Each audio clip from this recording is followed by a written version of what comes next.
confront people. We don't want to do what the Bible says, even to the place, and me and Delaney was talking about this. Paul even says, don't even eat with them. If they're causing division in the body, if they're sinners and you talk to them, don't even eat with them. Don't even go to supper with them. And we look at it as, well, is that really right? And I love what Casey said. He says, you know, we have this thing that's like, well, what do you think that means? Or what do you think of it? It means if you got a sinning brother and they don't want to walk in the way that Christ told them, don't fellowship with them. Don't mess with them. He says, treat them like heathens. Treat them like tax collectors. Don't associate with them. And I think this is the thing that's so crazy is when we read this, we don't understand, I think, the importance of what these passages of Scripture are saying. I think we're seeing it. And so I want to read this and challenge you with some things, because we've got some dates that's coming up that I think that are very important, that's concerning some very biblical times, some very, the Shemitah, is that right? Shemitah. It's a Hebrew name for what's coming up, the Shemitah that's coming up in here in just a couple of weeks. That's very, I don't know if anybody's even been watching what's been happening, even know what it represents, what's it mean. But I can tell you this, the past is a 7-year cycle, which basically, and I'll read it here in just a minute where God talks about it. It was for the children of Israel, and it was a law that they were to honor every 7 years. And in this time, we're coming up on another 7-year cycle. I'll get to that in a minute, but we are in a changing time. We're in a very significant time biblically. There's a lot of things that's happening, and I think this, again, what Paul told Timothy is so very true for the church right now. And this is what he says in 1 Timothy chapter 4, verse 1. It says, the Spirit expressly says that in the latter times some will depart from the faith, giving heed to deceiving spirits and doctrines of devils. That they'll listen to these deceiving spirits and these doctrines of demons or devils, speaking lies and hypocrisy, having their own conscience seared with a hot iron, forbidding to marry, and commanding to abstain from foods which God created, to be received with thanksgiving by those who believe and know the truth. Go to 2 Timothy. 2 Timothy chapter 3, verse 1. Know this, that in the last days perilous times will come, for men will be lovers of themselves, lovers of money, boasters, proud, blasphemers, disobedient to parents, unthankful, unholy, unloving, unforgiving, slanderers without self-control, brutal, despisers of good, traitors, headstrong, haughty, lovers of pleasure rather than lovers of God, having a form of godliness, but denying the power thereof, and from such people turn away. For this sort are those who creep into households and make captives of gullible women loaded down with sins, led away by various lusts, always learning and never able to come to the knowledge of the truth. Always learning, but never able to come to the knowledge of truth. And I am telling you right now, we are seeing that. And it's pretty simple. Sin keeps us from seeing truth. If we continue to choose, it's the power of our choice. If we continue to choose to go down the same path, repeating the same lifestyle, doing the same thing, committing the same things, and addictions and everything else, and homosexuality and the lifestyle of addictions and things, and if we continue to choose it, I'm telling you, you will never come to the knowledge of truth, because you choose. You choose what you're doing. You choose not to be set free. You choose, and I'm telling you, we're seeing it, and I hate to say this, not even in just the world, but we're seeing it in the church. And we're wondering what's happening. We're wondering why these things are happening. And I think it's just the times. We've said this, we've preached this, I've preached this.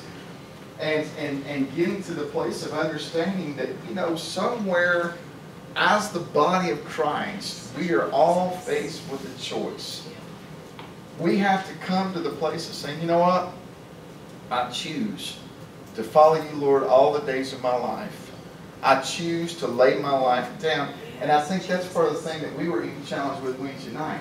You know, it's easy to go to the ways of the world. It's easy to go and live a lifestyle full of hell, full of whatever we want to do, live the way we want to do, make the decisions we want to do, sleep with everybody and their brother, live just like the rest of the world's living, drink, smoke, drugs, whatever you want to do, you make a choice, sell it, whatever. But then we hope to come in and just slide by the skin of our skin, so to speak, and get into the presence of God and everything's going to be well. Then we come in here and it's just like, man, we're deader than a doornail, because a lot of times it's what we're doing through the week. It's a lot of time. I'm not even saying just here. Let me just go ahead and back that up. I'm not just saying here. I'm saying in general. If we're living like hell through the week and try to come in here and do rituals of religious acts, it has no life. Because it's not just religious acts. Coming to church is fine, great, but I'm going to tell you what are you doing the rest of the week when the 2 hours outside this? What's happening in your life? Yeah. What's going on? If we try to come in here and do religious acts and just raising the hands and doing that, and there's nothing else happening in our life through the rest of the week, and choices we make, and if, we look at the big sins, homosexuality, drug, I don't even want to go, I don't even do this. It's the things that you do when you're not being seen by anybody else. What's happening in your private life? Yeah. What's happening when nobody else is looking at you? What is your thought life like? What are the things that you're entertaining between your two ears? What are the things that you're letting in? And see, that's the thing, when we sit and read this, we're looking at the world and said, oh yes, that's bad, that's bad, that's bad. Well, I'm here to tell you, I believe this, and the time has come. The Bible says that in that days they would give heed to seducing spirits and doctrines and demons, and being unholy and unjust people. I'm going to tell you this, I believe it's the church as well, man. We are so unholy. We sit and entertain things that I believe at one time, if the church in that day even thought about entertaining it, we don't even think about it. Things we sit and look at online. Things that we read about, things that we sit down and watch on TV and let corrupt our mind and corrupt our communication, and the things that we're sending pictures to our friends back and forth, the things that we're letting come through this little thing we carry in our pocket, or the things that we sit down and let the world system come in and dictate to us, and then we want to come in here and try to connect with God and try to get the presence of God and try to get, if you will, heaven connecting to earth. Well, I'm going to tell you, God don't deal with sin. God don't deal with a people that's unholy. And I think for these things that's coming, some of the things I'm about to share, I am telling you as I pray, as a man of God, we have to think different, church. And when I say this, I hope this don't sound, I ain't going to apologize. I'm tired of apologizing. It's sad when I look at people's Facebook, and I'll say even in here, one day you're up, one day you're down, one day you're cussing like a sailor, the next day you're ready to worship Jesus. Amen. That's all right. I'll amen. You sit there and post half-naked men, half-naked women, and then sit there and want to tell people about Jesus and witness to them. Amen, preacher. That's all right. I'll amen. And wonder what's happening. Wonder why your life's in shambles. Wonder why you are up and down, in and out. I'm telling you, there comes a place in time, it's called a simple little word. And I love the way it came to put out a laugh. Like, it's sin. Yeah. S-I-N. Sin. It's a subject that you don't hear much in church anymore because we want everybody to feel comfortable. We don't want to feel them convicted. We don't want them leaving our churches. I'm going to tell you, sin is killing us. Yeah. The things that we don't want to confront, the things we don't want to talk about, the things we don't want to die to, the things we don't want to crucify, because we like it. Yeah. Our flesh likes it. Our flesh desires it. We want it. And who wants to hear about dying? Who wants to hear about being crucified? Who wants to hear about dying to yourself? Who wants to hear about denying yourself, taking up your cross, walking with Christ? Who wants to hear about, put the deeds of your flesh to death? Mortification. Those things that's causing separation between you. It's sin, people. Amen. It's a subject nobody wants to talk about. And Paul said that. We want to hear the seducing spirits that tells us it's okay. It's all right. We just need to make, gay marriages, those couples feel welcomed in the church. We need to make them feel comfortable. Church is changing. We're in a changing time. The church is not seeing this time. We need, we're going to have to adapt to what's going on. Bull. I'll leave it at that. Bull. Where do we see that? Yeah. If anything, Paul's trying to send a message to Timothy, say, hey, wake up, man. This stuff's happening. And they're going to get into these seducing spirits and these doctrines of devils. And people will want to have teachers that will, if you will, give to their itching ears what they want to hear and what they want to desire, because they're so dead on the inside, because they're full of sin. And they're wanting the cravings and the lustings of their flesh. Because when it gets to that, that's what begins to happen. The cravings and the lust begins to, if you will, lead us away. That's what the Bible says. It's our own cravings and lust that leads us from God. And it's interesting to me that how in this day and hour, the things that we're seeing, and I'm afraid that in some of this, and again, what I was sharing with you earlier, some of this stuff that's beginning to line up, I'm afraid it's going to take some of these things, and I pray to God it ain't, but I think we're going to see some things that's coming down the pike that we need to be ready for, that it's going to be interesting. And I pray that again, in days and times, and some of the prophetic things that's happening, and some of the times that what the Bible talks about, that we may see another great shaking. The Shemitah, did I say that right now? Shemitah, right? It's a Hebrew word. Go to Deuteronomy 15. Let me show you where this comes from. I don't know if you guys have even heard this. Have you heard anything about it? Prophecy-wise, things that people's been saying. So, well, we're coming up on another end, if you will, another 7-year end cycle of what was known as the Shemitah, of what God actually put in for the people. If you will, yeah, kids, sorry, you guys are dismissed. Sorry about that. Of what's happening that the Lord put in for the people of Israel. And what this is leading up to a year of Jubilee. It takes 7 Shemitahs, if you will, to make a year of Jubilee. And what God did is, according to the law that He set up for the children. Let me read this and I'll explain it to you. Are you in Deuteronomy? Deuteronomy chapter 15. This is where it's put in. At the end, this is Deuteronomy chapter 15, verse 1. It says, at the end of every 7 years, you shall grant a release of debts. And this is the form of the release, that every creditor who has lent anything to his neighbor shall release it. It shall not be required it of his neighbor or his brother, because it is called the Lord's release. Of a foreigner you may require it. In other words, he was talking about the children here, the Jews. He was talking about among you, in the 7 years, it's to be released. But if you have foreigners, if you have relations debt, you don't have to release them that. He's talking about his people, the Jewish people. Alright? He says, but of a foreign nation you may require it, but you shall give up your claim to what is owed by your brother, except when there may be no more poor among you. In other words, God wanted everybody to be released to this stuff. For the Lord will greatly bless you in the land which the Lord your God has given you to possess as an inheritance. Only if you carefully obey the voice of the Lord your God, to observe with all care all these commandments which I command you today. For the Lord your God will bless you just as He's promised you, and you shall lend to many nations, but you shall not borrow. You shall reign over many nations, but they shall not reign over you. Wonder why Israel's being blessed so much? They don't borrow from nations. They uphold this law. They hold it. And that's the reason their nation is blessed. They do not do trade. They do not do things with other nations. They uphold what God has set, and His Word is the commandments. The reason Israel is blessed. And so I think this is very important for us to understand. We're seeing all this thing that's happening in the world. We're seeing different times. I don't know if anybody, and again, I'm just trying to set the course, because I think there's some things for us to take warning. That's the reason I'm talking about this stuff when it's concerning sin, is where we're living and how we're living and what we're doing. The church needs to be so close to God right now. It is unbelievable. Yeah. There's things concerning blood moons, and again, I don't understand all of this, but I do know this. This is very relevant to prophetic times concerning biblical prophecies.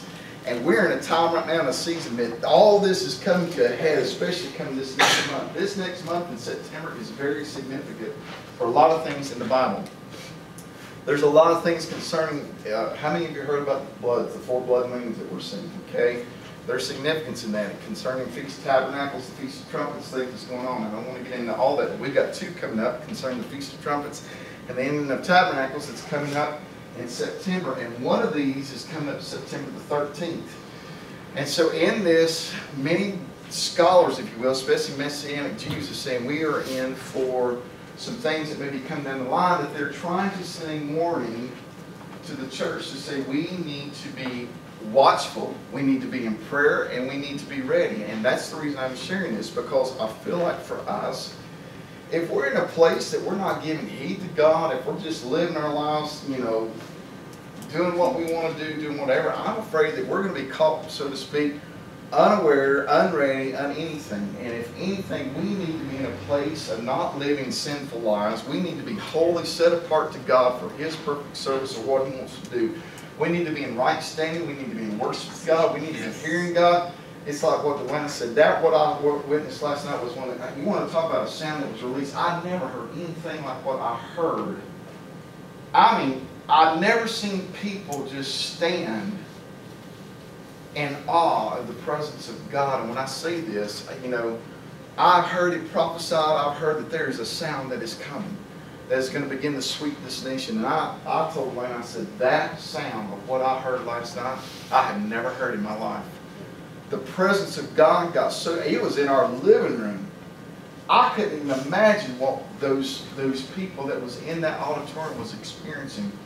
I saw people, and there was some that was just checked out. And I think, again, it was because, you know, when sin is in your heart, when you have no, I mean, God could sit down and sit on your shoulders. And if you're full of the world and full of sin and have no remorse for God, you'll never know if He was to show up by what choices we make. And I have a feeling many in the church doing that. We're playing church, going through it. It's just like Jesus said. He says, their lips give me service, but their heart is far from me. We can play the part, but I'm going to tell you, when God shows up, the reality comes. You know what you're saying. It's just like we see people, man. It's just like God's here, and people are just like, and it's just like, really? Really? No respect.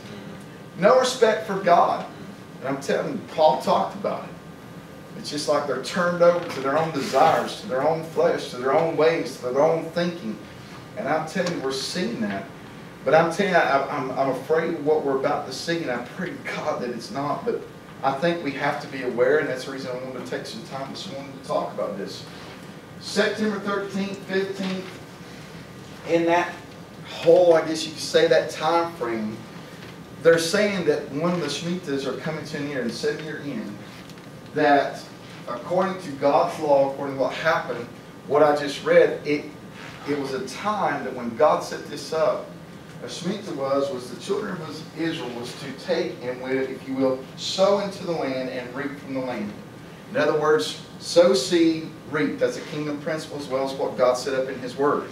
You know, there's Mosaic law, which again we were to live by until Jesus came. Now we're under grace, but these laws and principles that God set up, His people were to live by. To me, I just call them kingdom laws. They're just, it's just like seed time, harvest time. It's never passed away. We're still in that. It was just a law that God put in place.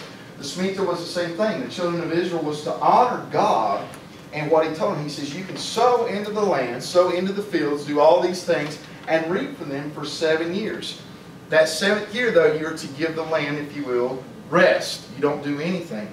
And this was a cycle, if you will. And it takes 7, if you will, Shemitahs for what the people were to do, sowing and reaping, 7-year rest from your sowing and reaping. But in that 7th of 7 years, God said it's the year of Jubilee. And in that year of Jubilee, all debts was wiped out completely. In other words, you forgive your brother. If the land owed me money, I forgave her. You don't owe me what's left. You don't owe anything. It's forgiven of you. And so basically, it was every 50-year cycle that year of Jubilee happened. And again, I can't go through all of this, but just going through history, every 7 years, I even traced it back to where significant things happened in the United States and around the world from 1917. And I even traced back to where I could find even from the time of Babylon to the fall of the Roman Empire, even the transfer of wealth, who was in power, who had the most money. And matter of fact, there has been, if you will, since Bible times, from what I could find, trying to trace back, from Babylonian, there has been 6, if you will, powerful nations who has been in charge, if you will, so to speak, of the economic as far as the power of wealth. In other words, these were nations that stood out. There was Babylon, there was Rome, there was the British, There were several people down the line, and the United States right now has been known as, if you will, the power source. Well, how many of you know we're not there anymore? And it's coming to another 50-year turn, and it's about to change. And so for us, we're in some significant times according to the Bible. Let me give you a rundown here recently. The last one in 1917 is when Jerusalem came back to Israel as the capital. You guys remember that when all that happened? Then we came, let me bring it kind of closer, we had another Shemitah, and again, I can't remember them all, but every 7 years we've had something significant. Let me bring you a little closer where you might remember. Remember 2001? Yeah. 2001, what was the main thing that stood out to everybody? Stock market, but what was the other thing? Twin Towers. Remember 9/11? Okay? Well, it wasn't but a few days after that is when we had one of the greatest stock market crashes that's ever happened. I didn't know this because we've been busy. Mike just said Friday we had a, was it Friday? Friday we had a major one. Stock market crash, and it was 550 something. 530 points. 530 points. Well, the last one that was major was 777. That was a major one. And so here we are, and we're not even to this point. There's things already, things that's been happening, things that's been significant. And so what many prophetic people, and as well as even Messianic Jews and stuff, are saying that we had another one hit in 2008. How many of you remember that? 2008, man, we had a major crash with housing, with the stock market, everything hit kind of at one time, and we're still not out of that. Right. And this is what they're saying, and again, I don't claim to know this, but I'm trying to understand and trying to learn. I do know this. I found out enough that there are things, especially with this 7-year trend that God set. There was one teacher said, and I thought this is very significant. He believes, he says, if America had honored what God had in place with this law in 2008, he says, we've probably seen the greatest turnaround, he said, probably in the history of our nation as far as prosperity. He said, what happened, he says, this is when the banks are going belly up, and the banks need to be bailed out. Well, what happened? The banks got bailed out. From who? Yeah, but who paid for it? We did through taxes, right? They bailed, the government bailed the banks out. Well, what should have happened is the people should have benefited from that blessing. But what happened? The banks turned right around, got bailed out, and what did they do? They started repossessing homes and foreclosing on everybody's homes, and they were taken care of, and the people were made, if you will, to suffer. And so what's begun to happen in this trend through 2008 is we're in a place of seeing poverty in our nation like we have not seen forever. And instead of, and if you can trace this back, major hits, man, all through time, ever since, and not about Hitler. When Hitler took over, we were in the middle, if you will, of Shemitah. It was the same time, that 7-year span. There's been major things that's happened that you can go back through and trace in history that's caused devastation to hit nations. And so the reason that these times are so, we are coming to several things that's hitting at one time. The reason I'm saying this is not the time to be playing church. Yeah, come on. This is not the time to be playing with God. This is not the time for us to just come through and do church, if you will, as a meeting that we're supposed to come to. Our lives, man, I'm telling you, better be in the center of God's presence, better be in the center of God's will as much as we can. We need to be a holy, separate people unto the Lord. Yes. And we need to be hearing from God, and we need to be ready. Yeah, amen. I don't think this is a time to let fear, you know, if anything, we need to be fearful of God, a reverent fear. But as far as what's happening, no, I'm not afraid. But I do believe this. I think there's things that we need to do to take, if you will, just in case. You know, things that we don't think about. Think about if you had to go in the morning, and we're in this time frame, because I think it actually is the 13th on a Sunday this year. Yep. I think it is. I think it's on a Sunday or Friday. I can't remember. Sunday. So as far as like stock market crashes thing, we probably wouldn't feel the heat of that. But what about the following week? Or what about on the Friday before? What if something did happen? And even to the point, some of these things I've been reading, I've been trying to study and learn, you know, they're saying all kinds of things. There's, you know, because if you read it, you're like, God, you know, you wouldn't think of that, you know. To the place, if you had no power. If it came to a place, if we had, because we've got things here now that the government's messing with, they can take your power, they can take your cell phone, they can take everything. And I thought, man, our nation would be in a mess because we function by everything we do, by these little things we carry in our pockets. Right. And what's so sad, they know everything about us. They know where our money's going. They know where our money's at. They can find it. They can do everything else under the sun. They know where you're at. They can track you. Yeah. They can track you through these things.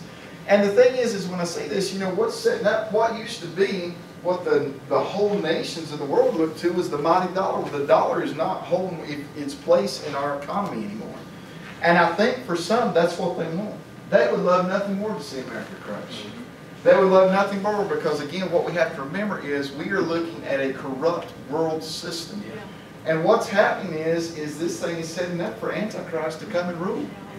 And, you know, and we think, really, this would happen? People, let me just say this. This has been it's been in the working since Jesus left the earth. He taught, he says, you know, this thing is, well, what I think we're beginning to see is it's like time is speeding up and we're coming to the forefront and to the heading and all these things, and you can find it, man. Just start typing in some of the words I was telling you about this morning, or even prophecies and things that's coming up, things that's happening around these dates now. Things that's even concerning Iran about nuclear talks. Isn't it interesting that John Kerry will not tell the American people what they negotiated with and settled with? Right.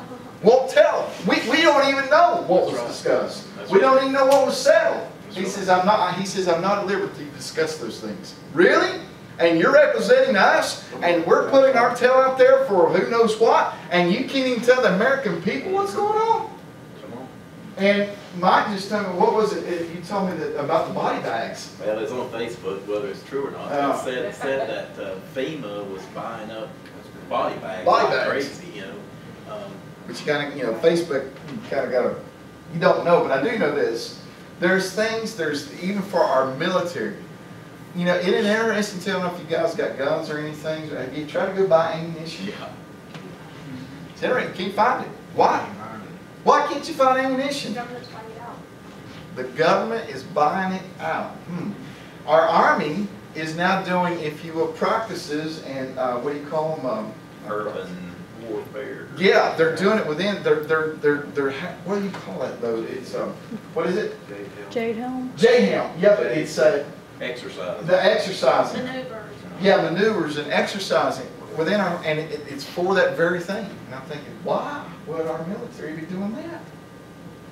That's what I'm saying, and maybe it's coincidental. I don't know, but there's just a lot of these things that's happening. And there was a list. I found list after list, several things of what they were talking about, things that were coming. And so that's where I say, you know, for the church, man, we need to be in a place of crying out to God, saying, God, what in the world? You know, where are we at? What is going on with our nation? What is happening? What does this mean for us? How is the church in this place? What is it that we need to be doing? And I'm telling, can I just be honest? Wouldn't it be something else if we couldn't come to this place? What if we had no gas to come to this place? You think that would never happen, preacher? Really? Let me give you another scenario. How many of you on well water? How many you got well water? You got pumps?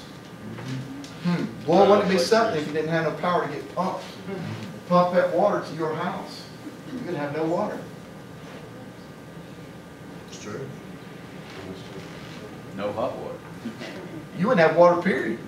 You couldn't get no water. If you have no power coming to your house, you have no water. Now, here's another scenario. What will begin to happen to our nation? You think people begin to panic?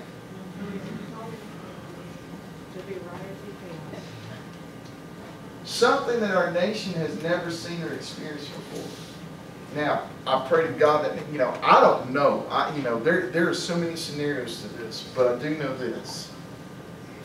Regardless, God says that His people that seek His face, come on, Yes.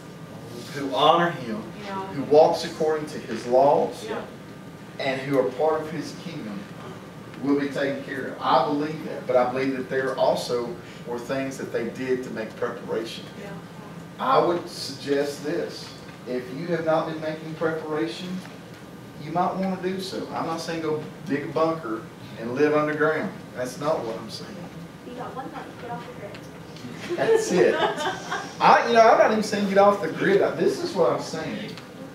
I'm thinking just take some precautionaries. If you got no other source of water, you might want to find a source of water. You might find a way, me and Delana was talking about that. I thought, we don't have a lot of things, but there's some things that we probably need. I would say if you got no backup, we're coming into fall. Winter's just around the corner. And, even at the end of September, I don't know if you guys have heard about the eclipse side of this too, with the 4 blood moons. And again, this is just, I'm throwing out things that I have been studying. There possibly could be occurrences from that eclipse. So there, and I've even heard this. I'm just laying this stuff out because we're coming into a 50th year where we're coming to a year of Jubilee. I even heard this because of the set that we've had. Some of them even question this: could this be a tribulation time for the church before the return of the Lord? Okay. That's what I'm saying. So that's it. So we don't know. There's all kinds of things out there, but I do think there's enough out there. And I think even through great men and women of God that I believe hear from God is saying to the church, be ready, get ready. And I don't think it's just, again, I think what they're saying is have your ears to the heavens and hear what the Spirit of the Lord is saying. The lad said this morning, hear what the Spirit of the Lord is saying. Because I think for us, I was thinking about this driving to church this morning. Really, I was even thinking about for Abundant Life. The vision of our house is for people to encounter Jesus, to be equipped, to be empowered, and to be sent. Okay. There's not a person probably in this room that has not happened. You've not had an encounter with Jesus. You've been equipped. You've been empowered by the Holy Ghost. And we've been placed in different areas, whether it's through our careers, through our workplace, through our community. And I'm thinking, you know what? The church was in that place, and then they were scattered. Think about it. Think about it. Jerusalem, Jesus told them, He says, you've learned from me, you've been with me, now go wait till you're empowered. They went, they waited, guess what? They got empowered, man, things began to happen, and then they stayed. They stayed in their place, and then all of a sudden persecution broke out, and what happened? Scattered. I submit this to you, because this thought just came to me. Could it possibly be, maybe, that we've grown so comfortable in the four walls of the church that God is about to scatter us? That's just food for thought. To do, and the reason I believe that they were scattered was not just to go in hiding.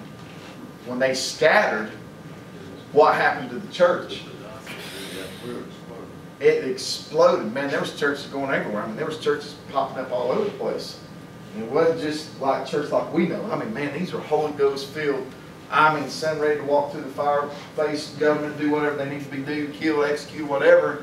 Because, man, they knew the importance, and I can't help but wonder that thought in me. I thought, God, could it possibly be that you're just getting the church, that spot, without blemish, ready? It's a great opportunity. This would be the greatest opportunity. Absolutely. Absolutely. Absolutely. That's what I'm saying. I mean, because we're pretty comfortable. We're pretty comfortable in where we've got and what we have and what we own. And I just wonder, could it possibly be that God's about to make us uncomfortable? Now, with it, like I said, these are some practicals. I think practically you need to have for certain, water source. Someone said, boy, you wouldn't think that how convenient it is to go in your bathroom and be able to flush your toilet. Yeah, you've got woods and everything, but I'm just trying to see, or be able to clean up. Think of all the water sources. I mean, what do you use water for besides drinking, which is very important? Everything. I mean, water, cooking. I mean, just think about it. Water is a very, very vital thing. Food. I'd say you might want to make sure you've got some, and when I say this, things that's non-perishable. Because again, we don't think that way. We think, when we go, what are things that you can keep in your house that's not perishable? And I'd say we don't know. I'd say 3 or 4 weeks, a month supply would be good. Just in case, have it put up. Water, food, I would even say this, if you've got a backup power source, some way to keep power. In other words, you know, it may be, and when I say this, not just for electric, but I would even say this, you know, how would you keep warm if it was cold? You know, because again, we're coming into times where it's cold. How would you, you know, what have you got to keep warm with? Here's the other thing, and I know this sounds crazy, but does it have to have fuel? Because again, what you got to think is, where do you get the fuel? So we don't think about things like that because it's just convenient. We make a phone call and we can have gas delivered to the house. I'm saying, what if it's not available? What do you do? And again, I'm just trying to get us to think, because you know, I didn't even think about this cooking. You know, how do we cook? You know, what is it that you got to cook with? Have you got a way to cook? You know, if you got a Coleman stove, you know, something you can warm up some soup or something with it, or you've got it. Protection. I'd say protection. You got a way to protect yourself, and you say, well, preacher, you really think so? Well, let me ask you this. Did anybody happen to see our nation don't let us see much of this. Did you happen to see what happened when the bottom fell out in Spain or in Greece? Did you see the chaos and the people going into panic and rioting and going in? Very easy, man. If you're hungry and you can't get something, and you got babies that's hungry, people go crazy, man. They go crazy. And so, you know, and again, I don't know, you know, I'm just saying these are things to think about. Food, water, fuel, way to keep warm.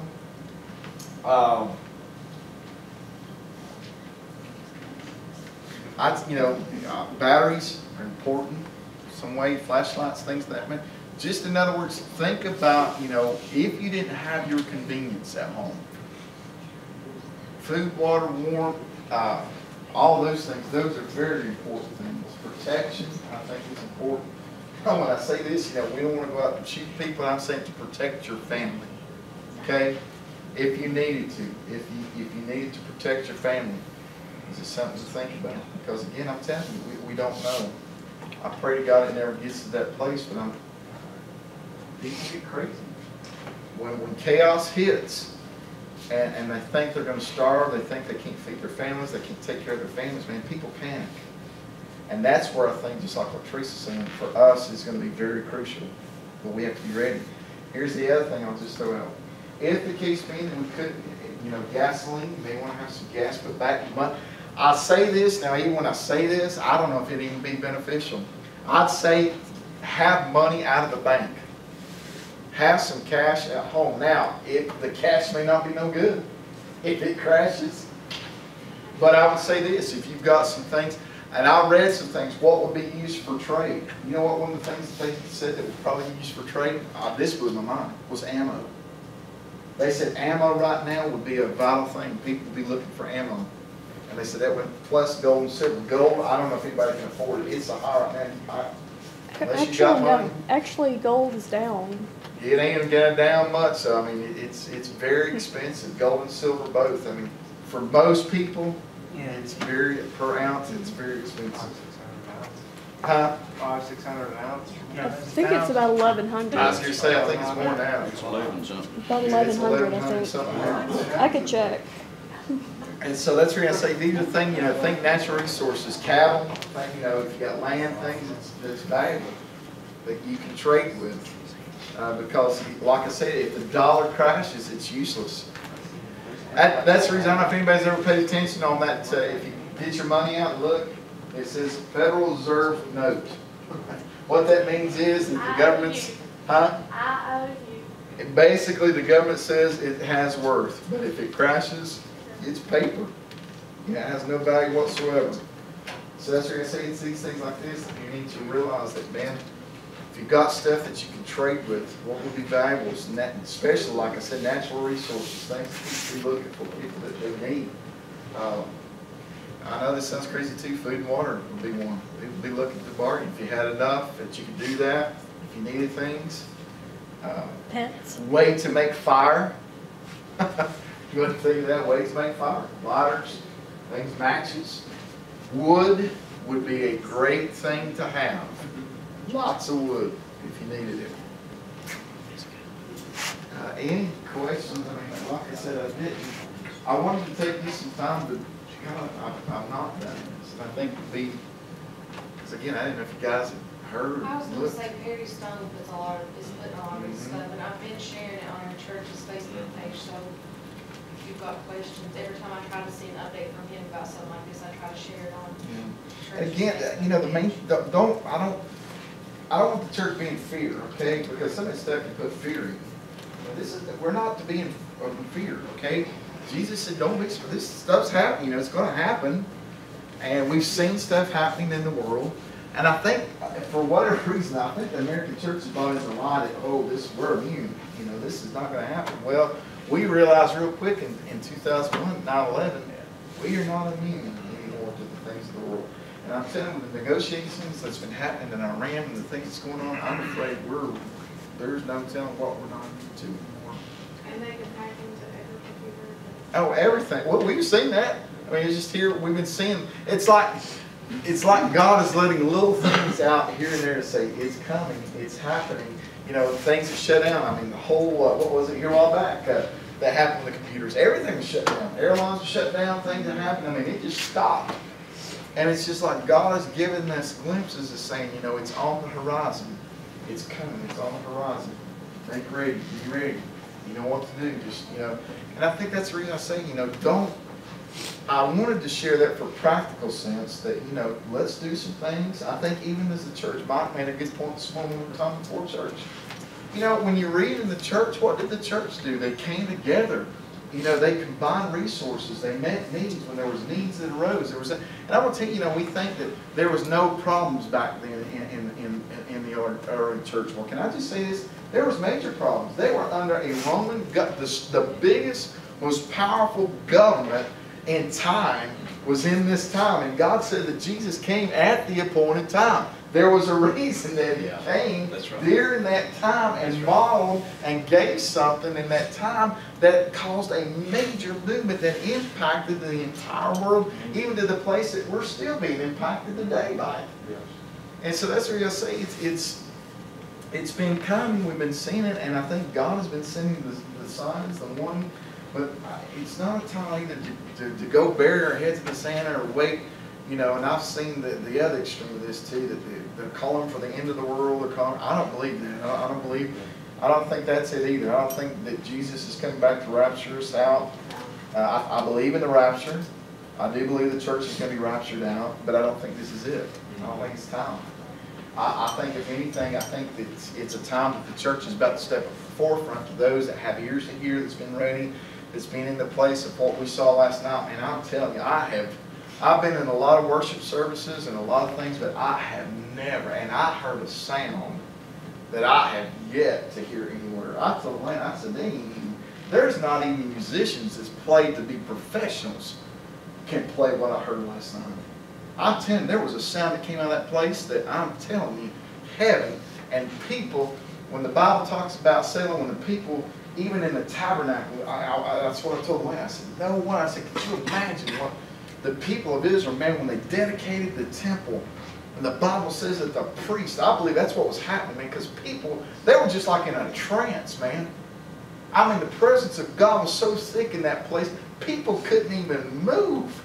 People were, I mean, when I say they couldn't move, it was just like everything was at a dead standstill. Those that were standing, and many were just laid out, man, flat on their face. And it was just like a thick array of God moved into that place. And I'm telling you, those musicians, it wasn't they were there playing, you couldn't even see them. But there was sounds coming out of those instruments like I had never heard played in worship. Sounds that were, and they just kept going to, and it was just like the more that they released, it was like the more the glory of God was just coming and filling that place. And that's what I say. I think it's just a place and time that God is looking for those that's hungry. That is the key. That's hungry and thirsty and are going in hot pursuit after Him. And it's like Melinda said, when they got done, they didn't get up and it was all cool. Man, I'm telling you, man, he was dripping wet, but immediately his hands went up to God and was just, just tears, just worshiping God, man, just like the talent had nothing, it was just the anointing. The anointing of the Spirit of God was just so powerful in that place. And it was a sound that was being released, and we've heard it. We've heard people prophesying that there's a sound coming. And I'm telling you, that last night I have yet to hear what I heard last night. Things that I was just going, my God, I thought, no, I've heard great guitar players. I'm talking about professional guitar players, professional musicians that cannot play what those guys are playing this night. And so that's where I say it's just I just think we're coming into some significant head-on, if you will, I won't say collisions, but spiritual things. I think with darkness and light. And it's about to hit head-on, and I'm telling you, we're right slap in the middle of it. And I think that's the reason we're hearing so much, choose this day whom you will serve. Choose this day. Let me read this one passage and we'll get out of here. I read this the other day. This is in 1 Kings. I thought about this choosing of signs, that we're coming into this thing and we're coming into some significant biblical prophetic times and things that's happening, and the words that many of the people that we're listening to that we know that's hearing from God, and saying, man, they're challenging people, they're challenging the church. And Elijah faced the same thing in a day that was so dark. And I read this and it stuck to me so strong. Elijah was in the place where the children of Israel was in this place that they were conforming with the world, they were conforming with other gods, they were worshiping other gods under the leadership of Ahab and Jezebel. And this was so interesting because when I read this, it just hit me. Elijah, this is in 1 Kings 18, in verse 20, and it says, so Ahab sent for all the children of Israel and gathered the prophets, false prophets, together on Mount Carmel. And Elijah came to all the people and said, how long will you falter between two opinions? In other words, how long are you going to keep going back and forth between two gods? If the Lord is God, follow Him. I said that this morning. Follow Jesus. Follow Jesus. And here it is again, Elijah in this place. It's coming down to the wire. I mean, sun, lighting darkness, hitting head on. And he says, how long are you going to go back and forth? How long are you going to ride the fence? How long are you going to go between two opinions? How long are you going to go between these two gods? If God is Lord, then follow Him. But if Baal is, then follow him. But the people answered not a word. And I love that because I always use that as the crickets. They're just like, Urgh. Then Elijah said to the people, I alone am left, I am a prophet of the Lord, but Baal's prophets are 450 men. I think that's those seducing spirits and doctrines of devils right there. Therefore let them give to us 2 bulls, and let them choose 1 bull for themselves, cut it into pieces, and he lays out what the sacrifice is to be. And then he talks about this. He talks about preparing the altar, putting the bull on it, laying the wood on it, putting no fire under it. Then you will call on the name of your gods, and I will call on the name of the Lord, and the God who answers by fire. Let me say this.